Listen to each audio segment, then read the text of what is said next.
ตั้งจิตตั้งใจร่วมจิตร่วมใจน้อมจิตน้อมใจใจในใจใจในใจใจอย่างนี้จากใจนกนี้จากป่านกนั้นมีโอกาสตายถึงยิ่งตายป่านี้ออกจากว่างคือเขาจับตายใจนี้ออกจากใจใจตายจิตสติสัพพัญญะตั้งให้มันคงเราได้แหละมาโดนแล้ว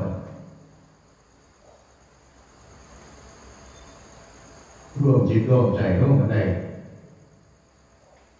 แล้วสิ่งนี้คือขึ้นมากในภาษาจิตที่คิดอดีตคิดอนาคตคิดจดคิดจำสัญญาอารมณ์สัญญาความจำรับรู้นั่นรับรู้นี่นั่นคือธรรมชาติของการรับรู้ธาตุรู้สติจี้ลงรวมจิตรวมใจลงให้ได้ยึดเอานิจังทุกขังนัตตาเข้าประจำอยู่กับจิตกับใจโดยเป็นภาษากิริยาของความรู้ในจิตอย่างลงในกาย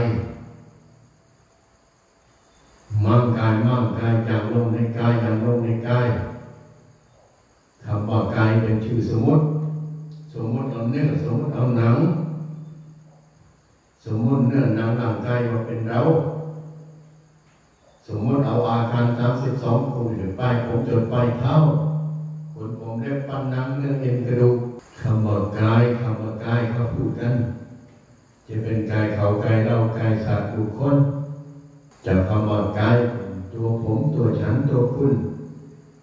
แขนขาของฉัน ตาของฉันหน้าของฉันเนื้อของฉันหนังของฉันตัวผมตัวคุณตัวฉันก็ว่ากันไปเป็นภาษาที่พูดกันให้เข้าใจในการทั้งนั้นแต่ชิ้นเนื้อชิ้นหนังมันรู้จักว่ามันเป็นหนังไหมกายมันรู้จักว่ามันเป็นกายไหมฟันมันรู้จักมันเป็นฟันไหมทุกส่วนในร่างกายเราในสกุลกายนี่เขารู้ว่าเขาเป็นอะไรไหมจำจิตรู้ธรรมชาติของเขาเป็นอะไรเขาแก่เป็นเขาเจ็บเป็นเขาตายเป็นทุกพ่อแก่มันเหนื่อยมันเมื่อยในความแก่มันเจ็บตามเส้นเจ็บตามเอ็นมันตึงแขนตึงขาเจ็บตามตามปากตามฟันตามท้องมันเจ็บเป็นมันเจ็บไปบรรเทาได้ก็หายไปนิดหน่อยวันหลังมามันก็เจ็บไปอีกเจ็บไป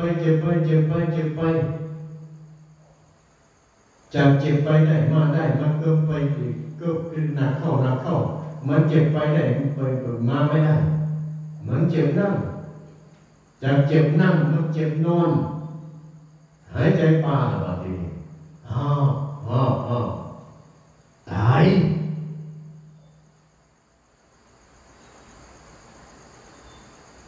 เราเห็นกายมันแสดงอาการเปลี่ยนแปลงพร้อมที่จะแตกไหมเราเห็นอาการเจ็บปวดตรงนั้นตรงนี้ตรงทุกตารางนิ้วของกายไหมเราเห็นอาการการหิวกระหายของมันไหมเราเห็นอาการเหนื่อยอาการเมื่อยของมันไหมเราเห็นอาการเจ็บปวดในขณะหนึ่งขณะใดไหมเราเห็นอาการล้าอาการเหนื่อยอาการเมื่อยอาการวิงเวียนไหมหรือมันปกติดีอยู่ตลอดนี่อันนี้จังความเสื่อมไปมันไม่ได้สนใจจิตนี่เลยว่าแต่จากของมันแก่อย่างไรมันแก่อย่างนั้นมันแก่ไปทุกวินาทีว่าแต่จากของมันแก่แล้วมันเจ็บอย่างไรมันก็เจ็บอย่างนั้นเจ็บอยู่ทุกวินาทีมันเอาเยียวยาได้ดับกระหายได้ดับหิวได้นิดหน่อยมันก็เอาอีกม มันจะเสื่อมทรุดลงไปมันจะเสื่อมทรุดลงไปมันเคยสนใจจิตอันนี้ไหมดูมันชัดๆสมมติว่าเป็นร่างกายเราสมมติว่าเป็นร่างกายเราเขาพูดกันว่าร่างกายเราร่างกายเราเขาพูดว่าตัวเราตัวเราผมฉันคุณเธอสัตว์ตัวนั้นสัตว์ตัวนี้เอาคำพูดอันนี้มาพูดคำพูดอันนี้มาพูดแต่ชิ้นเนื้อชิ้นหนังเข้าใจว่ามันเป็นเราตรงไหนมันเป็นของใครตรงไหนหลักอันนี้จังหลักทุกขังหลักนั้นหลักตีแผลมันชัดอยู่กับจิตต้องรู้จักสิ่งต่างๆเหล่านี้มันจะคว้าเอาการอาศัยครองกันอยู่ตั้งแต่มันเกิดตั้งแต่การปฏิสนธิจิตเข้ากับธาตุอันนี้มันมีความรู้สึกรู้สาอย่างไรกระบวนการมันเป็นไปอย่างไรมันมีการคิดการนึกในหลักอันนี้การทุกระดับคอยสังเกตการอันนี้คอยสังเกตการอันนี้คอยสังเกตกายอันนี้คอยสังเกตความรู้สึกอันนี้คอยสังเกตการเปลี่ยนแปลงในกายอันนี้ศึกษาการพิจารณาตามวัฏจักรตามเป็นจริงที่เขาสมควรจะเป็นอันนี้เอาใจไปไว้ตรงไหนถ้าเราไม่ชังเนี่ยสติปัญญาของเราอยู่ในกายอยู่ในกายอยู่ในจิตในกายในจิตในกายอันนี้โลกมันกระลาไปโลกกระลาไปที่เรียกว่าการดำรงชีวิตแต่ละวันที่เราปกติเหรอมันไม่ได้ปกติดอกมันเปลี่ยนแปลงอยู่อย่างนั้นจิตอยู่กับจิตอยู่กับจิตสังเกตจิตสังเกตกายมันรู้จักทั้งนั้นมันขึ้นอยู่กับว่าเราสนใจอะไรเราใส่ใจอะไรเราให้ความใส่ใจอะไรเราจะให้เวลากับเรื่องนั้นเป็นพิเศษและเราจะให้ความรักความใคร่ความใส่จุกใส่ใจและเราจะชำนาญในเรื่องนั้นเป็นพิเศษและเราจะคิดเรื่องนั้นบ่อยๆจิตอันนี้มันไม่ได้ตีแผ่วในหลักในการทุกข์ของร่างกายไม่ได้พิจารณาอยู่ในหลักธรรมอันนี้หนีออกจากหลักธรรมอันนี้ใจของเราจึงหาความสงบร่มเย็นไม่ได้ใจของเราจึงเป็นจิตที่รู้เท่าทันไม่ได้ก็คิดอย่างนี้สังเกตอย่างนี้คือการศึกษาปฏิบัติธรรมก็คือการปฏิบัติใจให้รู้แล้วละมันรู้แล้วมันต้องละเพราะมันเข้าใจว่ามันไม่มีอะไรเป็นของเรามันไม่มีอะไรเป็นเราของเกิดขึ้นมาตายเป็นธาตุสี่มีแต่ชื่อใส่ชื่อใส่ชื่อไม่พอใส่ชื่อหรือเรียกชื่อไม่พอใส่ความหมายพอใส่ความหมายไม่พอยึดพอยึดไม่พออุทานพอมันจึงเต็มบริการแสดงหาต้องการมันจึงเต็มบริความทุกข์ที่เกิดขึ้นวิ่งแจ้งไปโกรธจริงมันสุขจริงมันเพลิดเพลินจริงและมันสบายจริงแต่มันก็ต้องเปลี่ยนแปลงไปมันก็ต้องตายไปดูกายที่มันจะแตกดูที่ดูแก่ดูเจ็บที่มันจะแตกสลายดูสิดูเจ็บพังทลายลงสู่ธาตุดูสิสมมุติกันเข้าไว้ให้ความหมายกันเข้าไว้ดำริกันเข้าไว้อย่างสติปัญญาลงสู่จิตนี่จิตมันติดอะไรมันพัวพันกับอะไรความคิดนั้นเป็นเขาความคิดนั้นเป็นเราเรื่องของเขาเรื่องของเราถ้าบุคคลนั้นเป็นที่รักถ้าบุคคลนั้นเป็นที่ชังอารมณ์สุขอารมณ์ทุกข์อารมณ์รักอารมณ์ชอบอารมณ์กำหนัดอารมณ์โกรธอารมณ์ยินดีอารมณ์ไม่ยินดีอิจฉาอารมณ์มันเป็นกรรมเป็นเวรอยู่กับจิตนี่พอจิตมันติดอยู่กับสิ่งต่างๆเหล่านี้ถ้าจิตมันรู้แจ้งรู้สิ่งต่างๆนั้นเป็นจริงธาตุวัตถุที่พร้อมจะแตกสลายและตายไปมันจะใส่ใจอีกไหม มันมีความรู้ใช่ว่าสิ่งต่างๆที่เป็นธรรมชาติของการเกิดดับของธาตุสิ่งต่างๆที่เป็นธรรมะเป็นธรรมของการเกิดดับของอนิจจังทุกขังอนัตตาเป็นธาตุเกิดเจ็บตายจะพูดอยู่มันจะพูดอย่างนี้มันก็เป็นอย่างนี้จะไม่พูดอย่างนี้มันก็เป็นอยู่อย่างนี้ธรรมะติตาธรรมะนิยามตาสัพเพสังขารอนิจจาความเป็นอนิจจังทุกขังอนัตตาความเกิดขึ้นตั้งอยู่เปลี่ยนแปลงและดับสลายไปในทุกสรรพสิ่งแม้พระพุทธเจ้าพระองค์จะอุบัติขึ้นมาตรัสรู้และเทศนาสั่งสอนทำในเรื่องต่างๆเหล่านี้ก็ตามหรือพระองค์จะไม่เกิดอุบัติขึ้นมาเลยก็ตามหลักอนิจจังทุกขังอนัตตาเกิดเจ็บตายก็มีอยู่ประจำโลกธรรมะทิตาธรรมะทิตาธรรมะนิยามตาสัพเพสังขารานิจจาธรรมะทิตาเป็นของมีประจำอยู่กับโลก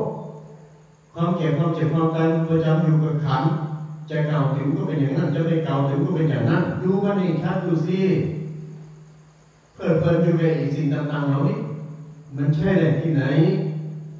ใส่อกใส่ใจทำไมรับรู้กันไปศึกษาพิจารณากันไปใช่กันไปใช่กันไปไม่เป็นของใช่มันไม่ใช่ของจริงใช่ขณะที่ยังมีชีวิตอยู่เท่านั้นก็ใช่มันเกิดประโยชน์อำนวยประโยชน์ให้เกิดขึ้นมันไม่ใช่ไปหลงไหลมัน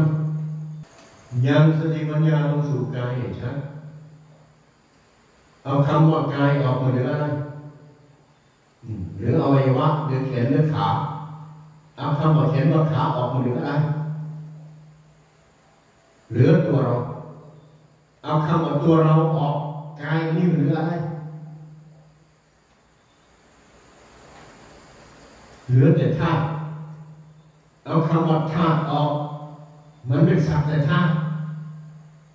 เห็นว่าในจากที่มันจะเป็นธาตุไหมเห็นดินเห็นน้ำเห็นลมเห็นไฟไหมเห็นการเสื่อมสลายพังทลายแต่ละสิ่งแต่ละอันไหมเห็นรูปเกิดรูปแก่รูปเจ็บรูปตายไหมเห็นการเปลี่ยนแปลงสิ่งต่างๆเหล่านี้ตลอดกาลไหมมันรูปแก่ใจไหมว่ามันเป็นธาตุวัตถุถ้ารูปแก่ใจและใจไม่ใส่ใจหนาไม่ใส่ความหมายไม่ใส่ความสำคัญเข้าไว้มีแต่รับทราบมองอะไรเป็นอันเดียวกันทั้งนั้นเป็นอนิจจังเป็นทุกขังเป็นอนัตตาเดียวกันเป็นเกิดเป็นแก่เป็นเจ็บเป็นตายเดียวกันจะเป็นเขาเป็นเราได้ยังไงมันเป็นธาตุนี่ขณะที่จิตมันยังไม่แจ่มแจ้งว่ามันเป็นธาตุขณะที่จิตมันยังไม่วางจิตวางใจว่ามันเป็นธาตุมันเป็นบ้างไม่เป็นบ้างต้องชี้ลงไปสมมติได้อะไรสมมติไม่ตายเหรอสุขแล้วเป็นอะไรมันไม่เปลี่ยนแปลงจากเราเหรอมันไม่พัดพาจากเราเหรอเมื่อสมมติขึ้นแล้วสิ่งต่างๆนั้นเป็นสมมติอย่างที่เราสมมติไหมมันไม่เป็นมันจะเป็นของตายของเราเป็นของที่จะตายของเราเป็นของตายเป็นธาตุวัตถุเราตรงไหนของเราตรงไหนมีแต่ธาตุแห่งอนิจจังธาตุทุกขังธาตุอนัตตาเมื่อเรียนรู้มันชัดแล้วย้อนกลับเข้ามาที่จิตเราเผลอไปยินดีมันจิตเราเผลอไปเพลิดเพลินกับมันขณะที่ใช้มันขณะที่มีมันขณะที่จำเป็นต้องเอามาใส่เยียวยารักษาบำรุงบรรเทากัน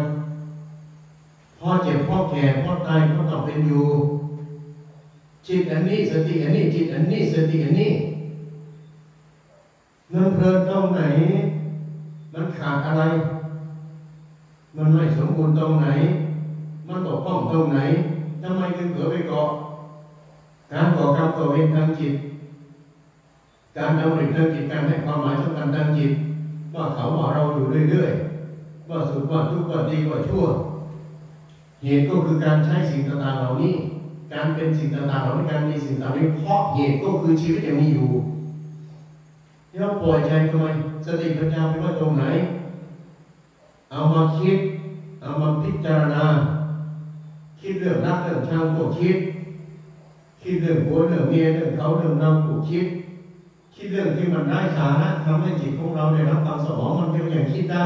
แต่คิดในหลักความจริงทำไมมันคิดไม่ได้เอาศึกษามีอะไรเป็นสาระสำคัญบ้าง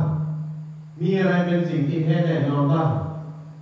มีแต่อนิจจังมีแต่ทุกขังมีแต่อนัตตาเท่านั้นกายของเรามันไม่ใช่กายเพราะคำว่ากายเป็นชื่อสมมติอวัยวะของเราเป็นสัตว์แต่ชื่อนั้นสุดท้ายมันเป็นธาตุทั้งหมดคำว่าตัวเราเป็นชื่อสมมติเอาคำว่ากายออกเหลือแต่ตัวเราขาเราแขนเราท้องเราเนื้อเราหนังเราจมูกเราปากเราลิ้นเราตาเราหูเราผมเราเสื้อผ้าของเราที่หลับที่นอนของเราจี้ลงไปของเราตรงไหนมันแตกสลายเป็นธาตุไปหมดมันเป็นอะไรจังในตัวมันนี่มันจีรังถาวรไหม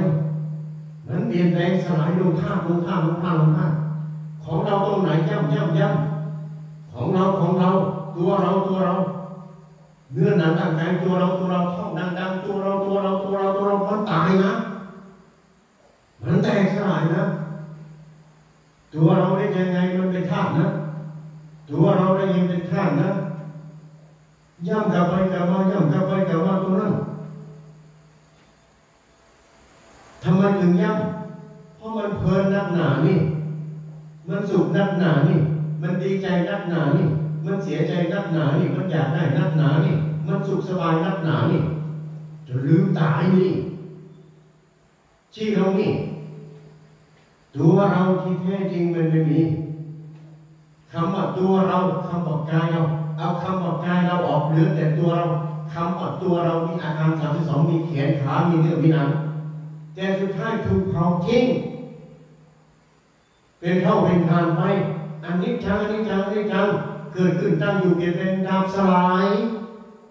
ยลงสู่ธาตุตัวเราท่องไว้ตัวเราจิตตัวเราตรงไหนมันธาตุนะสมมุติเข้าไปสมมุติแล้วมันเป็นเราอย่างที่เราเข้าใจไหมมันก็เป็นธาตุเกิดจะตายเก่าสุขเหรอรักชอบเกลียดชังเหรอพอใจไม่พอใจเหรอเอาย้ำกันไปอีกตัวเราจี้ลงไปมันเป็นอนิจจังนะมันตายนะมันเป็นธาตุนะสุดท้ายในระดับห้ามการเปลี่ยนแปลงต่างๆจนถึงว่าตายไม่ได้หน้าตาถึงข้าวแก่ถึงข้าวเจ็บถึงข้าวตายให้มันคงที่อยู่ไม่ได้สุขเหรอพอใจเหรอยินดีเหรอจิตดีอะไรมันเป็นธาตุนี่แต่คำว่าตัวเราออกเป็นธาตุอันนี้ช่างธาตุทุกขังธาตุอนัตตาจะพูดว่าธาตุก็เป็นธาตุอย่างนั้นจะไม่พูดว่าธาตุก็เป็นธาตุอย่างนั้นจะพูดว่าดินเป็นดินทั้งโลกจะไม่พูดคำว่าดินมันก็เป็นของมันอยู่อย่างนั้นจะพูดว่าน้ำในทั้งโลกจะไม่พูดคำว่าน้ำเองมันก็เป็นของมันอย่างนั้นจะพูดว่าลมมันก็เป็นลมทั้งโลกจะไม่พูดคำว่าลมมันก็มีอยู่แล้วทั้งโลกจะพูดว่าไฟก็ไฟทั้งโลกจะไม่พูดคำว่าไฟมันก็ไฟแต่อุณหภูมิความร้อนเป็นธาตุไฟอยู่ทั้งโลกจะใส่ชื่อไม่ใส่ชื่อมันก็มีประจำวันอยู่นั้นเกิดขึ้นตั้งอยู่เปลี่ยนแปลงระดับสลายไปหมดนั่นคือกฎของธรรมชาตินั่นเราตรงไหนมันเกี่ยวข้องกับคำว่าเราไหมมันเกี่ยวข้องกับคำว่าเขาไหมแต่ทำไมใจนี้ต้องใส่ความหมายที่สูงแต่ทำไมใจนี้ต้องใส่ความหมายที่ทุกข์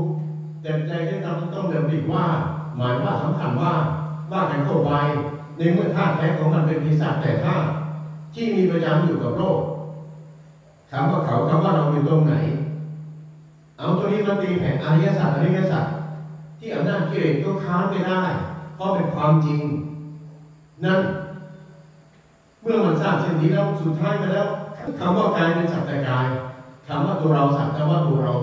คำว่าธาตุสัจแต่ว่าธาตุจะกล่าวถึงไม่กล่าวถึงก็เป็นอนิจจังทุกขังอนัตตาเช่นนั้นจิตลงไปเราตรงไหนจิตมันเป็นเราตรงไหน จิตนี้มีตัวตนไหมคำว่าจิตนี้มันเที่ยงไหมเมื่อมายกายความรู้ความคิดความนึกมันเป็นธาตุของการรับรู้อย่างไรคุณสมบัติของธาตุในการรับรู้มันก็จดจำด้วยจดจำเรื่องอดีตมันจำได้หมดสมัยวัยเด็กเป็นอย่างไรเกี่ยวข้องกับผู้ใดรักชอบสิ่งใดและเล่นกับอะไรอาวรณ์กับอะไรเกี่ยวข้องกับอดีตเกี่ยวข้องกับอนาคตมันอยู่ในมโนภาพคือใจทั้งนั้นแต่สุดท้ายจะคว้ามันเป็นอะไรตัวตนจริงๆก้าวหาตัวตนไม่ได้เที่ยงก็ไม่เที่ยงวนเวียนอยู่อย่างนั้นอดีตอย่างนั้นอนาคตอย่างนั้นปัจจุบันอย่างนั้นกลับไปกลับมาอยู่อย่างนั้นนั่นมันก็คือจิตถ้ารู้มันมีคุณสมบัติของมันอย่างนั้นแล้วมันก็เกิดขึ้นอย่างนั้นมันดับอย่างนั้นจิตที่ไม่เคยศึกษาจิตที่ไม่เคยสังเกตจิตที่ไม่เคยศึกษาคุณสมบัติในการทำงานของมันไม่เคยศึกษาวิถีของมันจึงเข้าใจมันหลงมันว่ามันเป็นเราทั้งที่มันก็เป็นสูตรที่ตามอยู่ในตัวบังคับไม่ได้ด้วยเช่นนั่งไปนั่งมานึกถึงวัยเด็กตอนสมัยเด็กจำความได้มีอะไรปรากฏขึ้นมันก็แฝงขึ้นมาทั้งที่ไม่ได้ตั้งใจคิดถึงแต่เหตุการณ์ต่างๆที่มันจำได้มันเอาดึงเข้ามาหมดรวมถึงวันนัดหมายในอนาคตที่ยังมาไม่ถึงพรุ่งนี้ต้องไปไหนต้องทำอะไรวันนั้นวันนี้ต้องมีอะไรมโนภาพที่เกิดขึ้นในนั้นแล้วมันไม่ได้เกิดขึ้นตลอดกาลเกิดขึ้นแล้วก็ดับไปเกิดขึ้นแล้วก็ดับไปเรียกเป็นอาการต่างๆที่รวมเป็นกิริยาของจิตเรียกกิริยาของจิตที่เรียกว่าขันธ์ทั้งห้าในจิตเรียกว่าขันธ์ทำงานเรียกว่าจิตทำงานใจคือสติใจคือสติอันเป็นธาตุรู้ที่มีอยู่แล้วจี้ดูสุดท้ายมันจะคว้าไปยึดอะไรต่างๆคว้าน้ำเหลวมีแต่โมหะความหลงคือกิเลสยึดถือเอาความรู้สึกนี้เป็นเราเท่านั้นทั้งที่นี่ก็เป็นธาตุรู้ทำงานเป็นจิตทำงานเป็นกิริยาอาการที่มันเป็นธรรมมันเป็นการทำงานการรับรู้ในขณะที่มีชีวิตอยู่เท่านั้นมันปรากฏขึ้นนี่เพื่อให้เรารู้จักมันปรากฏเพื่อให้เราคิดพิจารณาว่ามันก็เป็นของมันอย่างนั้นมันทำงานของมันอย่างนั้นถ้ามันไม่ได้ควบคุมมันไม่ได้หยุดมันไม่ได้แต่เราสามารถรู้เท่าทันได้ว่านั่นคือวิธีการทำงานของธาตุรู้คือจิตเป็นวัฏฏะแต่มันโดนกันเข้าเรากำมายึดสิ่งต่างๆนี้เป็นตัวตนเสมอเราก็เข้าใจว่าตัวเราตัวตนมันต้องมีตัวตนมันต้องมีมันเป็นรูปลักษณ์ดึงออกมาดูว่าจิตมันมีตัวตนไหมมันก็แค่คิดเฉยๆมันก็แค่รู้เฉยๆมากมายกายกองด้วยความคิดความนึกความปรุงความแต่งไม่ได้คิดไม่ได้นึกไม่ได้ปรุงไม่ได้แต่งอย่างเดียวเท่านั้นรู้สึกทั่วสภาพกายด้วยใจของเราหลงความคิดในอดีตมันเป็นสังขารใจของเรามันหลงความคิดในอนาคตคิดเรื่องของอนาคตที่ยังไม่เกิดขึ้นเป็นสังขารเรียกว่าจิตหลงสังขารจิตหลงสังขารก็จิตหลงขันธ์ใจของเรามันหลงการสัมผัสถูกต้องปัจจุบันหลงการเคลื่อนไหวในโลกสี่หลงการอยู่การกินการใช้การสอยเครื่องอำนวยความสะดวกต่างๆปัจจัยสี่อาหารยารักษาโรคเครื่องนุ่งห่มที่รับที่นอนหรือของใช้อำนวยความสะดวกต่างๆโทรศัพท์มือถือหรืออะไรต่างๆเหล่านี้ก็เพลิดเพลินไปกับมันเรียกหลงธาตุสุดท้ายมาหลงธาตุธาตุเกิดเจ็บตายเราตรงไหนสุดท้ายมีแต่อาการของจิตหลงเท่านั้นสุดท้ายอาการต่างๆนี้เป็นมารยาของจิตเท่านั้นเสกสรรปั้นแต่งให้รักให้ชอบ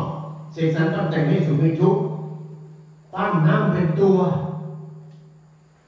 เมามัวยึดถือเป็นสมมติเป็นของจริงเหรอหรือเป็นแค่สิ่งสมมติขึ้นของจริงเขาว่าของจริงสมมติว่าสมมติขึ้นแล้วมันเป็นจริงเหรอมันก็เป็นเพียงสิ่งสมมติขึ้นแล้วเราไปสุขทำไมแล้วเราไปทุกข์ทำไมเราไปรักชอบเกลียดชังทำไมปล่อยจิตปล่อยใจให้เผลอสุขทำไมป ปล่อยจิตปล่อยใจให้สุขทำไมปล่อยจิตปล่อยใจให้ทุกข์ทำไมปล่อยจิตปล่อยใจให้เป็นเราเป็นเขาทำไมทั้งที่สิ่งเหล่านั้นเป็นธาตุวัตถุนั่นความเข้มแข็งเดียวของจิตอยู่ไหนสติปัญญาไปตั้งอยู่ตรงไหนไม่เอามาใช้ไม่เอามารักษาจิตรักษาใจให้มันดูจิตดูใจบ้าง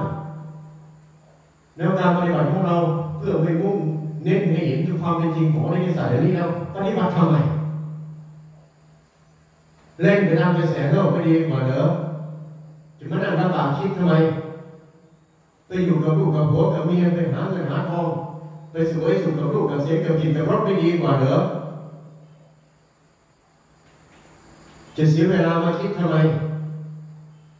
ถ้าไม่เห็นการวุ่นวายสับสายเล่าร้อนถ้าไม่เบื่อหน่ายต่อทุกขังนิจังทุกขังอนัตตาไม่เบื่อหน่ายกับน้ำหูน้ำตาที่เกิดขึ้นความเศร้าโศกในการพัดพรากไม่สะกิดจิตสะกิดใจบ้างหรอกเหรอถามใจถามใจดูติดอะไรเพราะเรายึดสิ่งนี้จึงได้ผลอย่างนี้การยึดสิ่งนี้คือกรรมของจิตได้ผลจากการยึดทั้งรักทั้งชังทั้งสุขทั้งทุกข์ทั้งเพลิดเพลินทั้งชอบทั้งเกลียดทั้งชังทั้งโกรธทั้งพอใจไม่พอใจเป็นผลของกรรมสนองจิตใจของเราเมื่อยึดสิ่งนั้นดูใจมันดิ้นไปสุขใจมันดิ้นไปทุกข์มันดิ้นมันก็ได้สงบจากอำนาจการรับรู้เพราะใจมันหลงเพราะใจมันไม่เข้าใจเพราะใจมันไม่รู้จักวิถีของใจเพราะใจไม่รู้จักวิถีของข้าเพราะใจไม่เข้าใจชัดในหลักนิจังทุกขังอนัตตาจากนั้นก็คาดไปว่าบรรลุธรรมอันนั้นบรรลุธรรมอันนี้พ้นอันนั้นพ้นอันนี้พ้นบ้านพ้นบ่ออะไรแค่ของอยู่ของกินของใช้ของสวยก็ยังหลงเสื้อผ้าอาภรณ์ก็หลงเครื่องตกแต่งเรื่องเนื้อหนังร่างกายก็หลงอยากสวยอยากงามบ้าคอแตกไปนี่เมื่อใจมันเพลินกับสิ่งต่างๆนี่มันก็เป็นอำนาจของความกำหนัดยินดีของจิตที่ตั้งหัวอุทานตั้งหาทั้งนั้น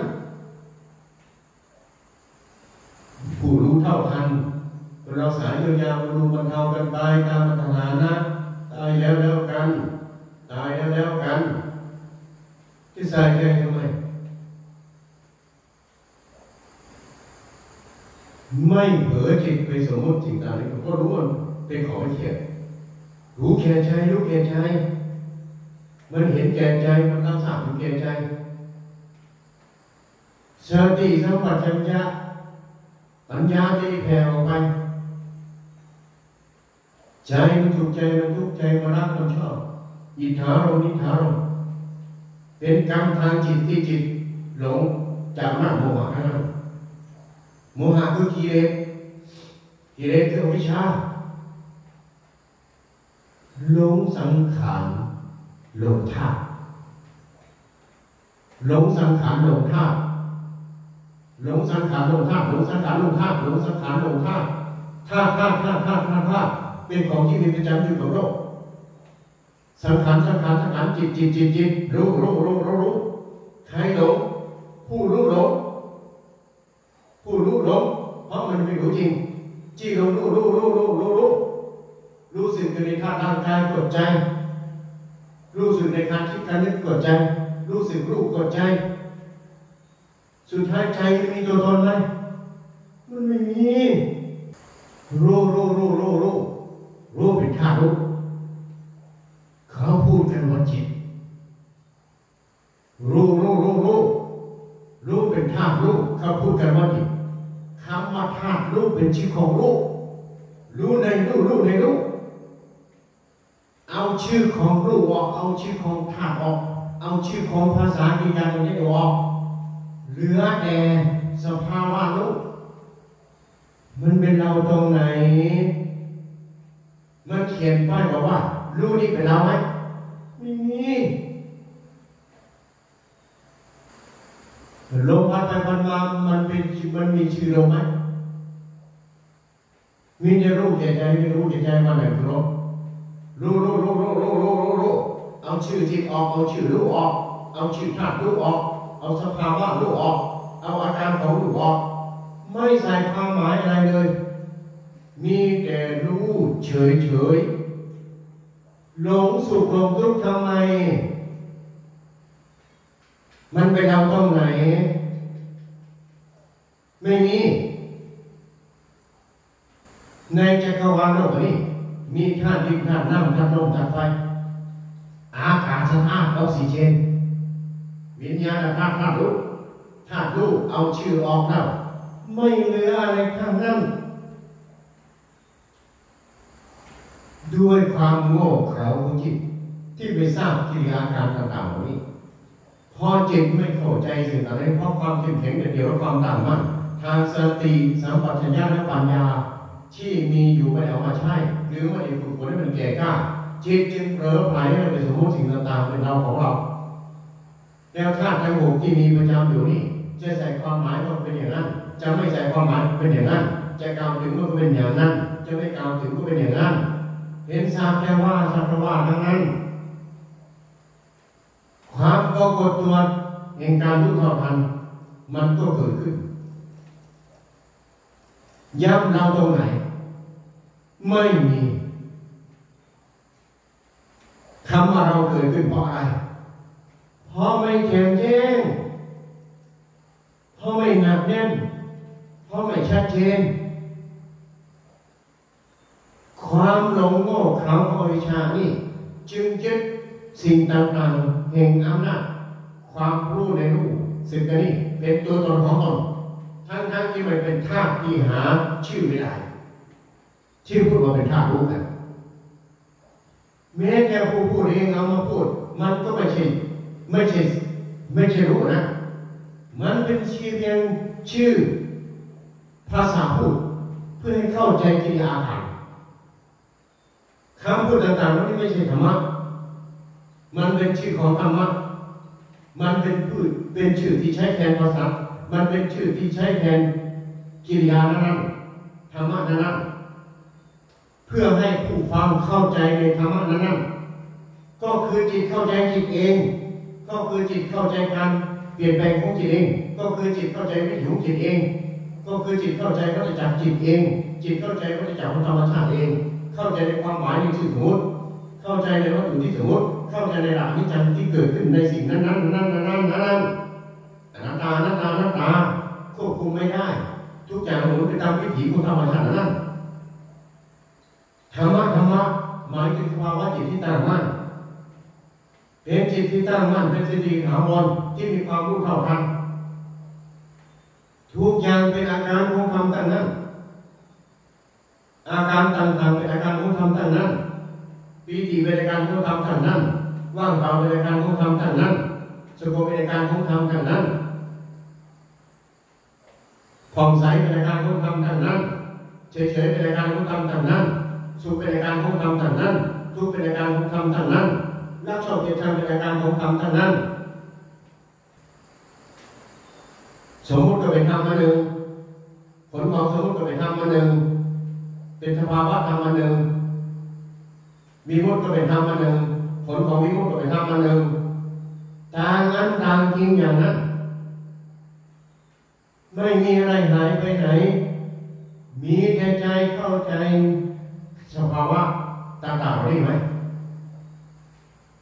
เป็นผู้รู้เท่าทันเป็นผู้รู้เข้าใจธรรมชาติไหมธรรมชาติของกายเป็นอย่างไรธรรมชาติของธาตุเป็นอย่างไรธรรมชาติของชื่อสมมติเป็นยังไงธรรมชาติของวัตถุที่เอามาใส่ชื่อสมมติเป็นยังไงธรรมชาติของวิญญาณทุกหน้าตาเป็นยังไงธรรมชาติของจิตคือธาตุรู้เป็นยังไงมันทำงานของมันยังไงเอาชื่อต่างๆเราที่ออกเป็นยังไงเอาความหมายต่างๆเราที่ออกเป็นยังไงเป็นทราบแต่ว่าเท่านั้นสติปัญญารู้เท่าทันถ้ายังติดตัวโคตรใหม่หมุนอยู่กับธาตุนั่นแหละเอาจนทำมาแจ่มแจ้งกันเมื่อมันเข้าใจต่างๆเหล่านี้แล้วมันจะไปหลงเชื่อโลกโฆษณาได้ยังไงจะไปสุขกับโลกโฆษณาได้ยังไงจะไปทุกข์กับโลกโฆษณาอย่างไงจะไปเกลียดไปชอบไปชังอย่างไงอะไรเกิดขึ้นกับใจอะไรเกิดขึ้นกับใจเป็นกิริยาอาการของใจทำงานทั้งนั้นแต่ผู้รู้เท่ากันเลยยึดถือ เหตุของสุขก็มีแต่ไม่ไปยึดก็เลยไม่สุขกับมันเหตุของทุกข์ก็มีแต่ไม่ไปยึดก็เลยไม่ทุกข์กับมันเหตุของดีก็มีไม่ยึดมันก็เลยไม่ดีกับมันเหตุของชั่วก็มีไม่ยึดมันก็เลยไม่ชั่วกับมันเป็นอโหสิกรรมทางนั้นพอรู้เท่านั้นแล้วมันเป็นเพียงสิ่งสมมติที่สมมติให้ดีสมมติให้ชั่วสมมติให้ถูกสมมติให้ผิดคำว่าถูกก็คำว่าผิดก็ผิดคำว่าถูกก็ผิดผิดที่สมมติให้ถูกมันเองผิดทำไมคนนั้นว่าถูกคนนี้ว่าผิดมันก็เถียงกันจะตีกันผิดที่สมมติขึ้นมาเพราะสิ่งต่างๆนี้เป็นข้าวัตถุที่ตกเป็นมือขึ้นของนิจจังทุกข์อนัตตาเราตรงไหนนั่นยิ่งใส่ใจเรื่องอื่นถ้ามันจี้อยู่ตรงนี้มารักษาจิตเรียนรู้อยู่ตรงนี้มันศึกษาอยู่ตรงนี้มันไม่มีอะไรไปไหนนะความเข้าใจธรรมชาติมันตรงเกิดขึ้นอย่าเอาโสดาบันมาใส่อย่าเอาโสดาบันมรรคโสดาบันผลมาใส่อย่าเอาสกทาคามรรคสกทาคาผลมาใส่อย่าเอาอนาคามีมรรคอนาคามีผลมาใส่อย่าเอาอรหันตมรรคอรหันต์มาใส่อรหันตผลมาใส่เอาหลักเหตุผลนี้ว่ายึดแล้วเป็นยังไงพอใจเพลินไม่พอใจเศร้ากระวนกระวายเราหรอไม่สงบจากสมุติไม่สงบจากสมุติไม่สงบจากสมุติเพราะผลคือการยึดไม่ยึดแล้วเป็นยังไงเหตุตรงนี้เหตุจากการยึดตรงนี้ยึดรูปเป็นยังไงยึดเสียงยึดกลิ่นยึดรสเป็นยังไงยึดการสัมผัสถูกต้องเป็นยังไงยึดเนื้อหนังร่างกายเป็นยังไงยึดการคิดเป็นยังไงยึดอดีตเป็นยังไงยึดอนาคตเป็นยังไงยึดปัจจุบันเป็นยังไงผลของการยึดคืออะไรรู้อยู่แก่ใจนั่นคือกรรมคือเวรของจิตนั่นคือภพคือชาติก็คืออารมณ์ยึดทำไมในเมื่อเป็นสมมตินั่นเอาเหตุผลตรงนี้มาใส่และประจำอยู่กับจิตประจำอยู่กับจิตปัจจุบันต่อปัจจุบันปัจจุบันต่อปัจจุบันยึดแล้วเป็นยังไงสู่เกิดขึ้นเพราะยึดทุกเกิดขึ้นเพราะยึดรักชอบเกลียดชังเกิดขึ้นเพราะยึดหัวเราะห้องแหนปวดเพลินเกิดขึ้นเพราะยึดน้อยใจเสียใจเกิดขึ้นเพราะยึดมันปะปนอยู่กันทุกลมหายใจก็ออกทั้งนั้นยึดของใช้เครื่องถือเป็นยังไงยึดอาหารเป็นยังไงยึดโรคยารักษาโรคเป็นยังไงยึดเสื้อผ้าเป็นยังไงยึดที่หลับที่นอนเป็นยังไงยึดโทรศัพท์มือถือเป็นยังไงอารมณ์มันเกิดอยู่กับจิตอยู่ตลอดสักแต่ว่าใช้เป็นยังไงไม่ยึดถือเป็นยังไงเอาเหตุผลนี้มาพูดกันอย่าเอา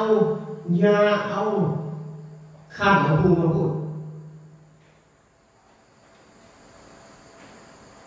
เอาปัจจุบันต่อปัจจุบันมาพูดสติปัญญาสติสัมปชัญญะ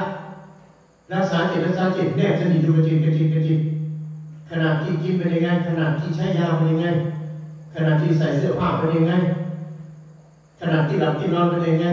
ขณะที่ใช้ของใช้เครื่องถือต่างๆเป็นยังไงขณะที่อยู่กับผู้กับพวกกับเมียเป็นยังไงขณะที่อยู่กับคนอื่นเป็นยังไงขณะที่อยู่กับกายกับจิตเป็นยังไงขณะที่คิดถึงอดีตอนาคตเป็นยังไงความรู้สึกจิตต่อจิตนี่ทำไมเอาไม่คิดทำไมไม่สังเกตถ้าติดแค่ถ้าไม่ติดแล้วไปถ้าติดตอนไหนแค่ไม่ติดแล้วไปอย่าเอาข้าวของพวงอะไรมาใส่ถ้าเกิดยังไม่เข้าใจในหลักเหตุผลในขณะปัจจุบันต่อไปวันแล้วอย่าพูดถึงพระโสดาบันอย่าพูดถึงพระสกทาคามีอย่าพูดถึงพระอนาคามีอย่าพูดถึงพระอรหันต์อย่าไม่ได้จะพูดถ้าหลักเหตุผลต่างๆนี้ไม่เข้าใจเสียแล้วมันไม่เป็นมรรคเป็นผลได้ทั้งนั้น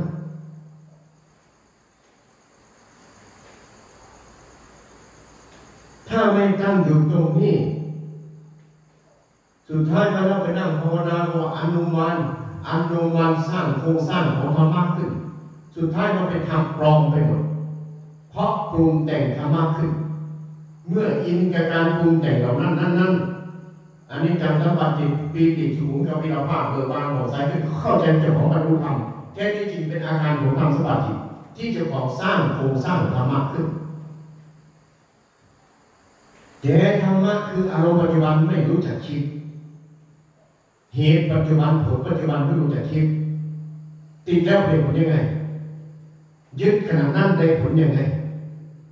เป็นกรรมเป็นเวรเป็นภพเป็นชาติเป็นโบราณยึดถือขณะนั้นทันทีสติสัมปชัญญะปัญญาไปไว้ไหนไม่รู้จักรักษาใจว่าแล้วการใช้ชีวิตประจำตัวปัจจัยสี่ต่างๆเหล่านี้แล้วหรือการดำรงชีวิตทั้งกายทั้งจิตทั้งกายทั้งจิตทั้งกินอยู่ดับนอนทั้งรักษาทั้งนุ่งห่มทั้งอาศัยทั้งอะไรต่างๆจีพาไปหมดมันเป็นสักแต่ใช้หรือเปล่าหรือเพลิดเพลินถ้าเธอสามารถรับบริโภคสองได้บริโภคภายในหนึ่งบริโภคภายใน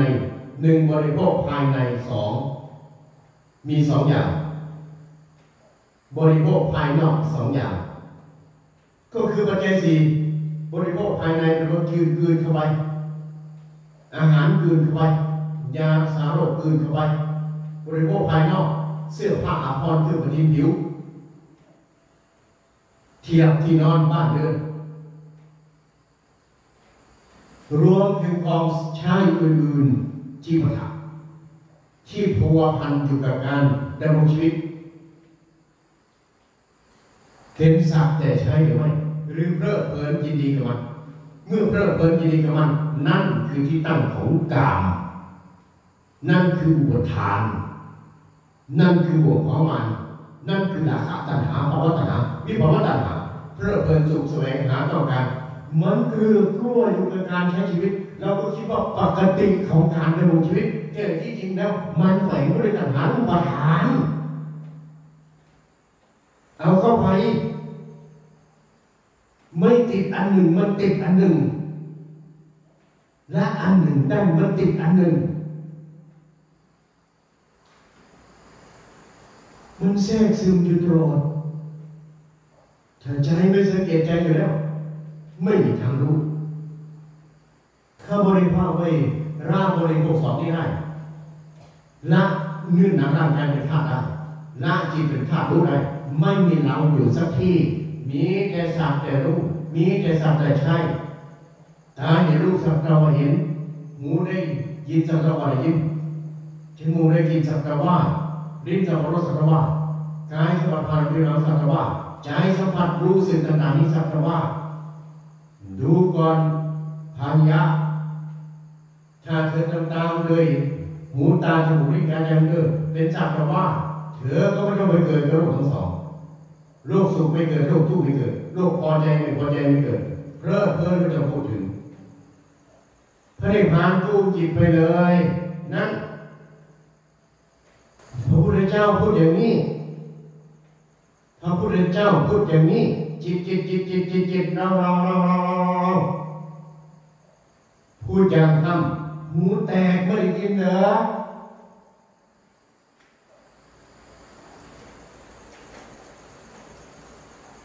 แล้วไปยินดีให้สุขให้ทุกข์ทำไมจะพูดบอกขอโทษเยอะๆบอกว่ามันไม่สุภาพแต่เอาสักความจริงมาตีแผ่กันเพื่อให้มันแจ่มแจ้งอยู่กับจิตให้มันรู้อยู่กับใจเราใจต้องรักษาใจการสำรวมใจ